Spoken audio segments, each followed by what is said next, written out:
You've seen the classic Korean drama setup. Soft love songs, gentle rain, a king fall in love with a commoner, became lovers under one umbrella, whispering promises of forever. Now picture that same rain falling on a palace courtyard. Instead of love, the ground is soaked in blood, betrayal, and madness. What you're about to watch isn't a love story. It's the twisted legacy of a king who turned grief into terror. This is a story of a king who twisted grief into tyranny and love into vengeance. This is the tragic and terrifying tale of Yeonsangun, the most infamous tyrant in Chosun history. Our story begins in 1495. A young, seemingly promising king, Yeonsangun, ascends the throne after the death of his father, King Sunjong.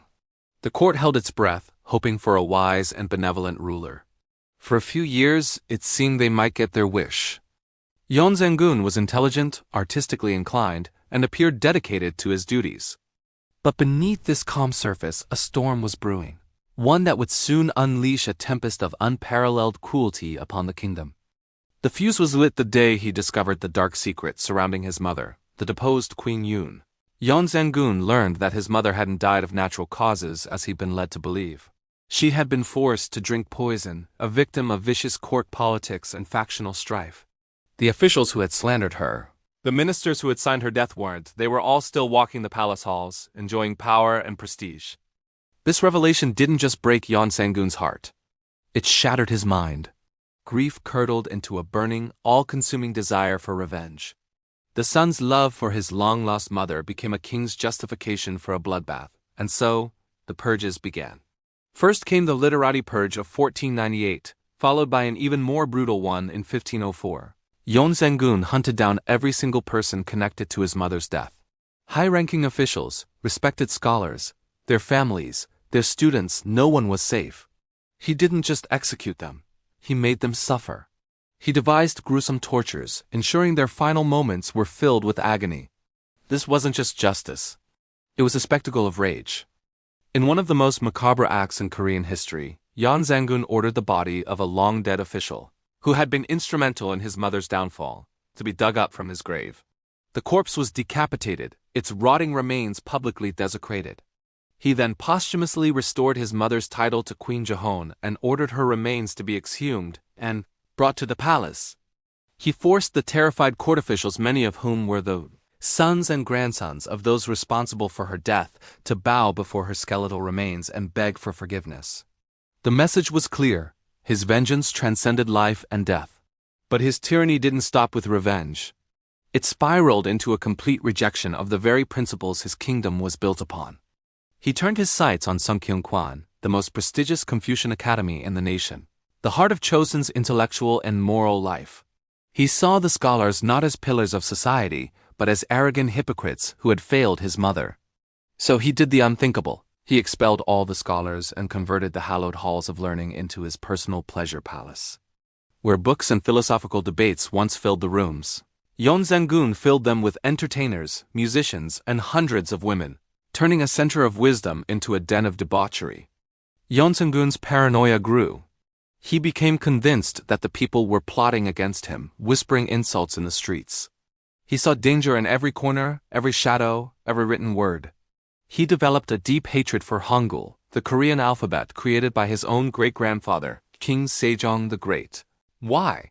Because its simplicity empowered commoners to read, write, and most dangerously, to criticize him. He issued a royal decree banning the use of Hangul, ordering all documents written in it to be burned. Poets and writers were arrested, their beautiful verses of love and nature twisted into evidence of treason. A simple love poem could be interpreted as a coded message of dissent, landing its author in a torture chamber. To enforce his iron will, Yeonsangun established a secret police force. These agents were his eyes and ears, infiltrating every level of society. A careless word spoken in a tavern, a complaint about high taxes muttered in the marketplace, it was all reported back to the king. Arrests became commonplace. Torture became routine. The nation was gripped by fear. People became afraid to speak, even to their own families, terrified that their words would be twisted and used against them. The king's desires became insatiable. He ordered the mass abduction of over 1,000 young women and girls from all over the country.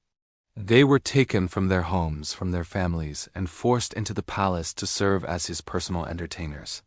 He called them his pleasure troupe. He even seized married women, tearing them away from their husbands and children.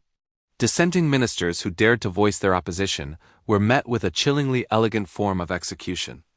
At royal banquets, Yeonsangun would offer them a cup of wine with a smile. To refuse was to openly defy the king. To accept was to drink poison and die on the spot, a horrifying warning to anyone else who considered speaking out. As his reign of terror continued, Yeonsangun's grip on reality slipped further. He would spend hours in front of a mirror, speaking to his own reflection, which he believed was the spirit of his mother. He would weep, confess his pain, and promise her that his vengeance was not yet complete. The boy who lost his mother had become a monster haunted by her ghost, and he was dragging his entire kingdom down into his madness. The court, once a place of order and ceremony, had become a theater of the absurd, governed by the whims of a psychologically broken man. Finally, in 1506, the officials could take no more. The fear of the king was finally surpassed by the fear of what he would do next. In a remarkably swift and bloodless coup, a coalition of ministers stormed the palace. They found Yeonsangun not in a fit of rage but in a state of confused resignation. He offered no resistance. The tyrant who had held an entire nation in his terrifying grip for over a decade was overthrown in a single night. He was stripped of his title as king, denied the customary temple name given to monarchs after their death. He was known simply as Prince Yeonsan. Exiled to Gangwon Island, the once all-powerful ruler was left in complete isolation. Less than 2 months later, at the age of just 29, he died alone, a broken man consumed by his own demons. His burial was modest, a stark contrast to the grand royal tombs of his ancestors. He was forever excluded from the royal ancestral rites, a final damning judgment on his reign. Yeonsangun's story serves as a chilling reminder of how personal tragedy, when combined with absolute power, can fester into monstrous tyranny. He wasn't born a monster. He was a son consumed by grief who became one. His reign remains a dark, bloody chapter in Korean history, a cautionary tale of a king who loved his mother so much that he destroyed a kingdom in her name. Thank you so much for watching.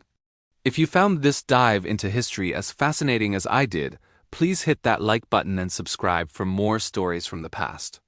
Let me know in the comments what historical figure you'd like to see covered next. Until then, stay curious.